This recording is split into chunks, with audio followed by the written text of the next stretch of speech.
ಇವತ್ತು ನಿನ್ನೆಗೆ PUC February 28ರಿಂದ ನಿನ್ನೆವರೆಗೂ ಕೂಡ 18ನೇ ತಾರೀಕು ಮಾರ್ಚ್ ವರೆಗೂ ನಮಗೆ ಪಿಯುಸಿ ಎಕ್ಸಾಮ್ ನಡೀತು. ಎಲ್ಲ ಸುಸಜ್ಜಿತವಾಗಿ ಯಾವುದೇ ತರಹದ ತೊಂದರೆಗಳಾಗದೇ ಇರತಕ್ಕಂಥ ರೀತಿಯಲ್ಲಿ ನಾವು ಬಹಳ ಕಲಿಕೆಯಲ್ಲೂ ಕೂಡ ಎಲ್ಲ ಜವಾಬ್ದಾರಿಯನ್ನು ತಗೊಂಡು ನಾವು ಮಾಡಿದ್ದೀವಿ. ಒಂದು ಭಾಗ.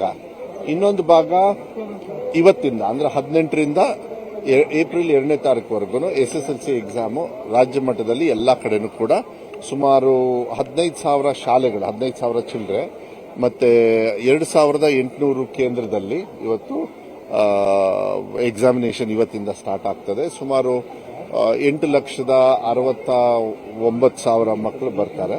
ರಿಪೀಟರ್ಸು ಮತ್ತೆ ಪ್ರೈವೇಟ್ ಸ್ಟೂಡೆಂಟ್ಸ್ ಎಲ್ಲ ಸೇರಿದ್ರು ಬಟ್ 9,06,000 ಮಕ್ಕಳು ಟೋಟಲ್ ಇವತ್ತು ಎಕ್ಸಾಮಿಗೆ ತಗೊಳ್ತಾ ಇದ್ದಾರೆ. ನಾವು ಈ ವರ್ಷ ಬಹಳ ಫಸ್ಟ್ ಇಂದಾನೆ ಅವರಿಗೆ ಅದನ್ನೇ ಮಾತಾಡಿದೆ ಅವರಿಗೆಲ್ಲ. ಸೊ ಅವ್ರು ನಾವೇನೇನು ಕೆಲಸ ಮಾಡಿದ್ವಿ ಅವರೆಲ್ಲ ಹೇಳಿದ್ರು ಮಕ್ಕಳು. So that is very important. ಸುಮ್ಮನೆ ಕುತ್ಕೊಂಡು ನೀವು ಓದಿ ಅಂತ ತಂದೆ ತಾಯಿರಿಗೆ ಟೆನ್ಷನ್, ಮಕ್ಕಳಿಗೆ ಟೆನ್ಷನ್, ನಾವು ಇಲಾಖೆಯಿಂದ ಟೆನ್ಷನ್ ಎಲ್ಲ ಆಗೋದನ್ನ ನಾವೇನ್ ಮಾಡಿದ್ವಿ ಫಸ್ಟ್ ಇಂದಾನೆ. ಆಮೇಲೆ ಕ್ವಶನ್ ಬ್ಯಾಂಕ್ ಇರ್ಬೋದು, ಮತ್ತೆ ಅವರಿಗೆ ಯಾವ ರೀತಿ ಎಕ್ಸಾಮ್ನ 3 ಪ್ರಿಪರೇಟರಿ ಎಕ್ಸಾಮ್ ಅದೆಲ್ಲ ಬಹಳ ಹೆಲ್ಪ್ ಆಯಿತು ಅಂತ ಹೇಳಿದ್ರು. ಆಲ್ಮೋಸ್ಟ್ 90% ಎಲ್ಲರೂ ಕೂಡ ಇಲ್ಲ ಧೈರ್ಯವಾಗಿ ಹೋಗ್ತಾ ಇದ್ದೀವಿ ಅಂತ ಹೇಳಿ ಅಂಡ್ ಬಹಳ ಸುಧಾರಣೆ ತಗೊಂಡು ಬಂದಿದೆ ಅಂತ. ಅದು ಪೇರೆಂಟ್ಸ್ ಕೂಡ ಹೇಳಿರೋದು ನೋಡಿದ್ರೆ ಖುಷಿ ಆಗುತ್ತೆ. ಯಾಕೆಂದ್ರೆ ಮಕ್ಕಳು ಕಲಿತಾ ಇರ್ತಾರೆ. ಆ ಪ್ರೆಷರ್ ಯಾವಾಗಲೂ ಒತ್ತಡ ತಂದೆ ತಾಯಿಯವ್ರ ಮೇಲೆ ಇರುತ್ತೆ. ನಾನು ಇಡೀ ರಾಜ್ಯದಲ್ಲಿ ಎಲ್ಲಾ ಮಕ್ಕಳಿಗೂ ಕೂಡ ನಾನು ಶುಭವನ್ನ ಕೋರ್ಲಿಕ್ಕೆ ಇಷ್ಟಪಡ್ತೀನಿ.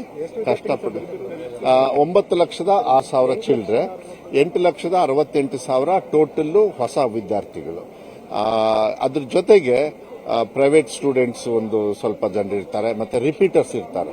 ಹೋದ ವರ್ಷದ ಮಕ್ಕಳು ಯಾರು ತೇರ್ಗಡೆ ಆಗಿರೋದಿಲ್ಲ ಅವರು ಕೂಡ ಎಲ್ಲ ಸೇರಿದ್ರು 9 ಲಕ್ಷ ಚಿಲ್ಡ್ರೆ ಅಂತ. 65 ಬಟ್ ಅವ್ರ ಇಲ್ಲ 9 ಲಕ್ಷ ಚಿಲ್ಡ್ರನ್ ಆಯ್ತು. 8,65,000 ನಿನ್ನೆನು ಕೂಡ ಮಾನ್ಯ ಮುಖ್ಯಮಂತ್ರಿಗಳು ಹೇಳಿದ್ದು. ಅದ್ರೊಳಗೆ 8,12,000 ಹೊಸಬ್ರು. ಇದು ಒಂದ್ ತಿಂಗಳ ಹಿಂದೆ ನನಗೆ ರೆಕಾರ್ಡ್ ಸಿಕ್ಕಿರೋದು. ಸೊ ಅಲ್ಲಿ ಒಂದ್ ಸ್ವಲ್ಪ ಹೆಚ್ಚು ಕಮ್ಮಿ ಆಗ್ತಾ ಇರ್ತದೆ. ಕೆಲವರಿಗೆ ಹಾಲ್ ಟಿಕೆಟ್ ಲೇಟ್ ಆಗಿ ಕೊಟ್ಟಿರ್ತಾರೆ, ಕೆಲವರು ಆಮೇಲೆ ದಾಖಲಾತಿ ಆಗಿರ್ತಾರೆ. ನಾನು ಯಾವಾಗ ಪ್ರೆಸ್ ಮೀಟ್ ಮಾಡಿದೆ ಅದಾದ್ಮೇಲೂ ಕೂಡ ಸೊ ನಂಬರ್ಸ್ ವೇರಿಯೇಷನ್ ಆಗ್ಬೋದು. ಅದನ್ನ ಬೇಕಾದ್ರೆ ಇವತ್ತು ಐ ಕ್ಯಾನ್ ಗಿವ್ ಪ್ರಾಪರ್ಲಿ ಎಷ್ಟು ಜನರು ಫೈನಲ್ ನೋಂದಣಿ ಆಗಿದ್ದಾರೆ, ಎಷ್ಟು ಜನರು ಇವತ್ತು ಬರೆದಿದ್ದಾರೆ. ಕೆಲಸತಿ ಯಾರೋ ಮಕ್ಕಳು ಬರೀದೆ ಹೆದರ್ಕೊಂಡ್ಬಿಡ್ತಾರೆ, ಅದು ಇರ್ತಾವೆ ಕೆಲಸತಿ. ನೋಡೋಣ, ಅದನ್ನ ನಾನೀಗ ಹೆಚ್ಚು ಚರ್ಚೆ ಮಾಡೋದಕ್ಕೆ ಹೋಗೋದಿಲ್ಲ. ಆದ್ರೆ ಒಂದೇನಂದ್ರೆ ಒಂದು ಸಮಾಧಾನ, ಆಮೇಲೆ ಬಹಳ ಸಂತೋಷ. ಹೋದ್ಸತಿ ನನಗೆ ನೆನಪಿದೆ, ಸಭಾಪತಿಗಳೇ ಖಾದರ್ ಸಾಹೇಬ್ರು ಪೀಠದಿಂದ ಶುಭವನ್ನ ಕೋರಿದ್ರು. ಆದ್ರೆ ಈ ಸತಿ ಅದು ಯಾವತ್ತು ಇತ್ತು ಅವತ್ತೇ ಹೋಗಿದ್ದು. ನಾನು ಸಿದ್ದರಾಮಯ್ಯ ಸಾಹೇಬರಿಗೆ ಮಾನ್ಯ ಮುಖ್ಯಮಂತ್ರಿಗಳಿಗೆ ಮನವಿ ಮಾಡಿಕೊಂಡೆ, ಇಲ್ಲ ಸರ್ ನೀವೊಂದು ಹೇಳಿ, ಕಷ್ಟಪಟ್ಟಿದ್ದಾರೆ ಎಲ್ಲರೂ ಕೂಡ, ನಮ್ಮ ಇಲಾಖೆಯಿಂದ ಹಿಡಿದು ಮಕ್ಕಳು, ಪೇರೆಂಟ್ಸ್ ಎಲ್ಲರೂ ಕೂಡ ಒಂದು ಸುಧಾರಣೆ ತಂದಿರೋದ್ರಿಂದ ನೀವೊಂದು ಸಂದೇಶವನ್ನು ಕಳಿಸಿ ಅಂತ. ಸುಮ್ಮನೆ ನೋಡೋಣ ಅಂತ ಮಕ್ಕಳಿಗೆ ಕೇಳಿದೆ, ಅವರಿಗೆಲ್ಲ ಗೊತ್ತಾಗ್ಬಿಟ್ಟಿದೆ. ನಾ ಹೇಳಿದೆ ಎಕ್ಸಾಮಿಗೆ ಓದ್ತಾ ಇದ್ದಾರೆ, ಇದೆಲ್ಲ ಹೆಂಗ್ ಗೊತ್ತಾಯ್ತು ಅಂದ್ರೆ ಇಲ್ಲ ಗೊತ್ತಾಯ್ತು ಅಂದ್ರು. So I think it's basically ಒಂದು ಕಾನ್ಫಿಡೆನ್ಸ್. ಯಾವಾಗಲೂ ಬಾರಪ್ಪ ಡೋಂಟ್ ವರಿ, ಧೈರ್ಯವಾಗಿ ಹೋಗು ಅಂತ ಹೇಳಬೇಕಾಗುತ್ತೆ. ನಾನು ಈಗ 3 ಎಕ್ಸಾಮ್ ಪಾಲಿಸಿ ಆದ್ಮೇಲೆ ಈವನ್ ಕೇಂದ್ರದಲ್ಲೂ ಕೂಡ 2 ಎಕ್ಸಾಮ್ ಪಾಲಿಸಿ ಮಾಡಿದ್ದಾರೆ. ಎಲ್ಲ ಕಡೆನೂ ಕೂಡ ಮುಂಚೆ ಗೊತ್ತು, ನಾನು ಹೆಚ್ಚು ಹೇಳೋದಕ್ಕೆ ಹೋಗಲ್ಲ ಇದ್ರ ಬಗ್ಗೆ. ವೆಬ್ ಕಾಸ್ಟಿಂಗ್ ಈಗ ಅದನ್ನ ಇಲ್ಲಿ ಮಾನಿಟರಿಂಗ್, ಮುಂಚೆ ಎಲ್ಲ ಇಲ್ಲಿ ಲೋಕಲ್ ಮಾನಿಟರಿಂಗ್ ಕೊಟ್ಟಿಲ್ಲ, ಈಗ ಇಲ್ಲೂ ಲೋಕಲ್ ಮಾನಿಟರಿಂಗು DC ಲೆವೆಲ್ ಅಲ್ಲಿ, ಕಮಿಷನರ್ ಲೆವೆಲ್ ಅಲ್ಲಿ, DDP ಅವರಲ್ಲಿ, ಮತ್ತು ಮಾನಿಟರಿಂಗ್ ಸ್ಟೇಷನ್ಸ್ ಎಲ್ಲೆಲ್ಲಿದೆ, ಹೊರಗಡೆಗಾದ್ರೆ ಜಿಲ್ಲಾ ಪಂಚಾಯತಿ ಲೆವೆಲ್ ಅಲ್ಲಿ, ಡಿಸ್ಟ್ರಿಕ್ಟ್ ಡೆಪ್ಯೂಟಿ ಕಮಿಷನರ್ ಲೆವೆಲ್ ಅಲ್ಲಿ ಎಲ್ಲಾ ಕಡೆನೂ ಕೂಡ ಚೆಕ್ ಪಾಯಿಂಟ್ಸ್ ನ ಕರೆಕ್ಟ್ ಆಗಿ ಇಟ್ಟಿದ್ದಾರೆ. ಅವ್ರು ಯಾವ ರೀತಿ ಪೇಪರ್ದು ಇದ್ರದೆಲ್ಲ ನಾನು ಜಾಸ್ತಿ ನೋಡಲ್ಲ, ಯಾಕಂದ್ರೆ ಸ್ವಲ್ಪ ದೂರ ಇರ್ತೀನಿ. ಅದೆಲ್ಲ ಅವ್ರಿಗೆ ಫ್ರೀಡಮ್ ಕೊಟ್ಬಿಡ್ಬೇಕು. There is a proper protocol.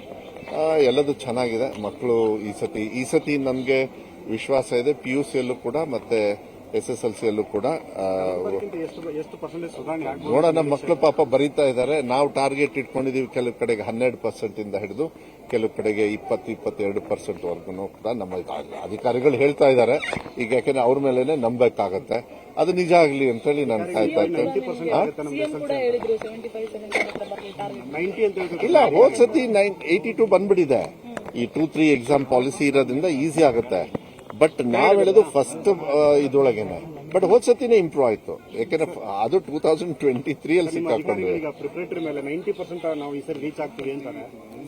ಅದೇ ನಾನು ಹೇಳಿದ್ನಲ್ಲ, ಇಲ್ಲಿ ಬೆಂಗಳೂರಲ್ಲಿ ಒಂಥರ ಇರುತ್ತೆ, ಗ್ರಾಮೀಣ ಭಾಗದಲ್ಲಿ ಒಂಥರ ಇರುತ್ತೆ. ಗ್ರಾಮೀಣ ಭಾಗದಲ್ಲಿ ಮಕ್ಕಳು ಕಷ್ಟಪಟ್ಟು ಓದಿರ್ತಾರೆ, ಮನೇಲಿ ಕೂಲಿ ಕೆಲಸ ಮಾಡಿ ಇಲ್ಲೆಲ್ಲ ಬಂದಿರ್ತೀವಿ. ಇದೆಲ್ಲ ಇರೋದ್ರಿಂದ ನಾನು ನೋಡಿ ಪಾಪ ತಂದೆ ತಾಯಿರಿಗೆಲ್ಲ ನಿಂತ್ಕೊಂಡಿದ್ದಾರೆ, ಅವರಿಗೆ ಟೆನ್ಷನ್ ಆಗ್ಬಿಡುತ್ತೆ. ಸೊ ಇದೆಲ್ಲ ಇರೋದ್ರಿಂದ ರೀಚ್ ಆದ್ರೆ ಮೂರನೇ ಪರೀಕ್ಷೆಯನ್ನ ಏನಾದ್ರು ಇಲ್ಲ, ನಾನು ಅದ್ರ ಬಗ್ಗೆ ಏನು ಚರ್ಚೆ ಮಾಡೋದಕ್ಕೆ ಹೋಗೋದಿಲ್ಲ. ಎಕ್ಸಾಮ್ ಆಗ್ಲಿ ಅದೆಲ್ಲದೂ ಕೂಡ ನಾವು ನೀವೆಲ್ಲ ವಿಚಾರ ಮಾಡಬೇಕಾಗುತ್ತೆ. 90% ಒಂದು ಮತ್ತು ಈಗ ಅದ್ರ ಬಗ್ಗೆ ನಾನೇನು ನಾನು ಅದನ್ನ ಈಗ ಚರ್ಚೆನೆ ಮಾಡಕ್ ಹೋಗಲ್ಲ, ಅದ್ರ ಉದ್ಭವ ಆಗೋದಿಲ್ಲ. ಯಾಕಂದ್ರೆ ಅದನ್ನ ಆಮೇಲೆ ನೋಡೋದು. ಅದನ್ನ ಸೆಕೆಂಡ್ ಪಿ ಎಕ್ಸಾಮ್ ನಿನ್ನೆ ಮುಗಿದಿದೆ, ಅದರದ್ದು ವ್ಯಾಲ್ಯೂಯೇಷನ್ ಯಾವಾಗಿಂದ ಪ್ರಾರಂಭ? ಅದು ವ್ಯಾಲ್ಯೂಯೇಷನ್ ಲಿಸ್ಟ್ ಇದೆ.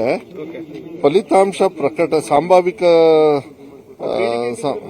ಏನು ನಿನ್ನೆ ತೆಗೆದ್ರಲ್ಲ, ಡಿಡಿಪಿಗಳಿಗೆ ನಾವು ವ್ಯಾಲ್ಯೂಯೇಷನ್ ಧಿಕ್ಕಾರಕ್ಕೆ ಹೋಗಿದ್ರ? ಯಾರು ಹೇಳಿ ಧಿಕ್ಕಾರ ಅಲ್ಲ, ಅಧಿಕಾರ ಅಲ್ಲ ಸರ್, ಅಧಿಕಾರ ಕೊಟ್ಟಿದ್ದಾರೆ. ಅಧಿಕಾರ ಯಾರು ಕೊಟ್ಟಿದ್ದು ಅದೆಲ್ಲ ಸುಮ್ನೆ ಅವರೇ ಊಹೆ ಮಾಡ್ಕೊಂಡಿದ್ದು. ನಿನ್ನೆ ಬಂದು ಹಾರ ಹಾಕಿ ಸನ್ಮಾನ ಮಾಡಿ ಹೋದ್ರು ಅವ್ರ ಅಸೋಸಿಯೇಷನ್ ಅವರು. ಮಾಡಿ ಹಾರ ಹಾಕಿದ್ಮೇಲೆ ಇನ್ನೇನ್ ಹಾಕ್ತಾರೆ? ಅದು ನೇಣು ಹಾಕಂತ ಹಾರ ಅಲ್ಲ, ಅದು ಗೌರವ ಕೊಟ್ಟಿರೋ ಹಾರ ಅದು.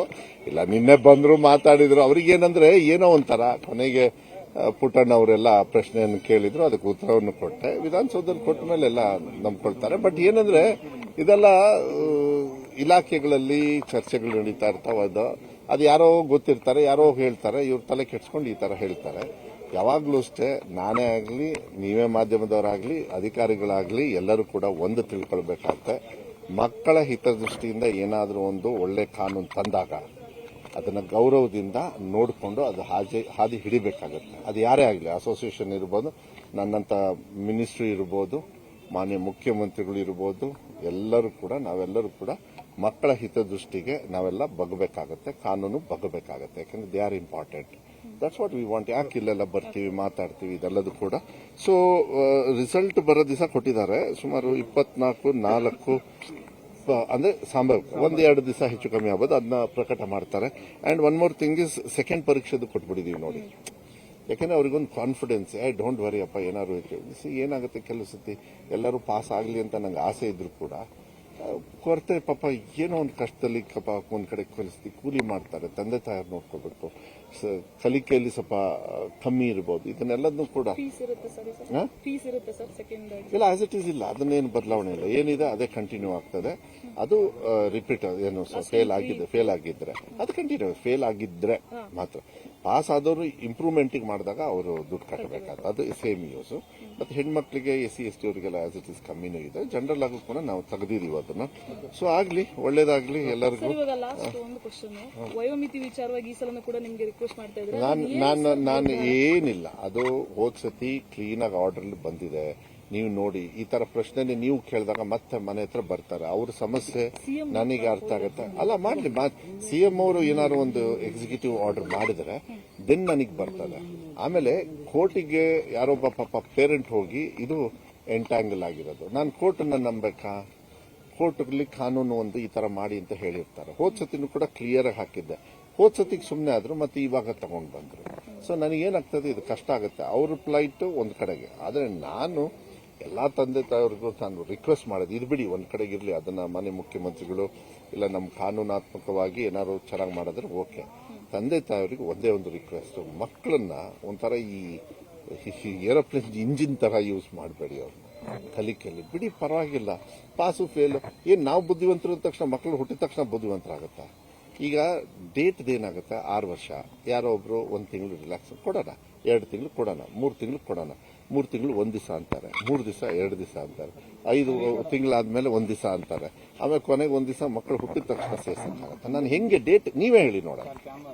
As a minister, how I can fix a date? It is going to be very difficult. ಅದನ್ನ ಅವ್ರು ಅರ್ಥ ಮಾಡ್ಕೋಬೇಕು. ಮಕ್ಕಳ ಜೊತೆ ಟೈಮ್ ಸ್ಪೆಂಡ್ ಮಾಡಿ ಅಂತ ಹೇಳ್ಬೋದು ಹೊರತು, ಬಟ್ ಕಲಿಕೆಗೆ ಅವ್ರಿಗೆ ಬಹಳ ಆಸೆ ಇರುತ್ತೆ. ಇವತ್ತು ಕಾಂಪಿಟೇಟಿವ್ ವರ್ಲ್ಡ್ ಇರೋದ್ರಿಂದ ಸ್ವಲ್ಪ ಕಷ್ಟ. ಫಸ್ಟ್ ಬೆಲ್ ಆಯ್ತು, ಈಗ ನೀವು ಹೊರಡಿ.